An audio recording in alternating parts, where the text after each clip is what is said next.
కురుక్షేత్ర యుద్ధం.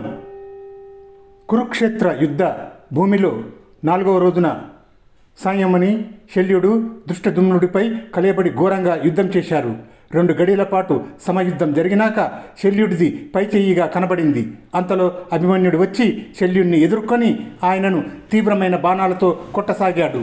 శల్యుణ్ణి రక్షించడానికి దుర్యోధనుడు, దుశ్శాసనుడు, వివింశతి, వికర్ణుడు, దుర్మర్శనుడు, దుస్సహుడు, దుర్ముఖుడు, చిత్రసేనుడు, సత్యవ్రతుడు, పురుమిత్రుడు అనే వారంతా వచ్చి అభిమన్యుణ్ణి చుట్టుముట్టారు. పాండవ పక్షం నుండి అభిమన్యుడికి అండగా భీముడు, దృష్టదుమ్నుడు, ఉపపాండవులు, నకుల సహదేవులు వచ్చారు. 2 పక్షాల 10 యోధులు ఏర్పడి చాలాసేపు పట్టుదలతో యుద్ధం సాగించారు. ఈ యుద్ధం చూడటానికి మిగిలిన వారంతా యుద్ధం మానేశారు. శల్యుడు నకుల సహదేవులకు మేనమామే అయినప్పటికీ వారి మధ్య కూడా క్రూరంగానే యుద్ధం జరిగింది. యుద్ధం మధ్యలో భీముడు అకస్మాత్తుగా పెద్ద సింహనాదం చేసి గద తీసుకొని రథం దిగి భీకరంగా శల్యుడిపైకి వెళ్ళాడు. దారిలో అడ్డం వచ్చిన ఏనుగులు, కాల్బలము అతని గద యొక్క దెబ్బలకు చచ్చిపడటం జరిగింది. అతని భీకరమైన వాలకం చూసి అందరూ నిశ్చేష్టులైపోయారు.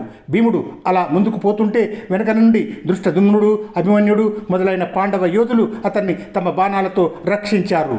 భీముడి దెబ్బలకు బెదిరిన ఏనుగులు సైన్యాన్ని తొక్కుకుంటూ పారిపోయాయి. అటుపైన భీముడు శత్రు సైన్యంలో మృత్యు విహారం చేస్తూ ప్రళయకాల రుద్రుడిలాగా ప్రవర్తించాడు. చివరకు కౌరవ సైన్యాలు ఎలాంటి దుస్థితికి వచ్చాయంటే భీముడు ఏ దిక్కుగా చూస్తే అటుగా ఉన్నవారు భయకంపితులై పారిపోసాగారు.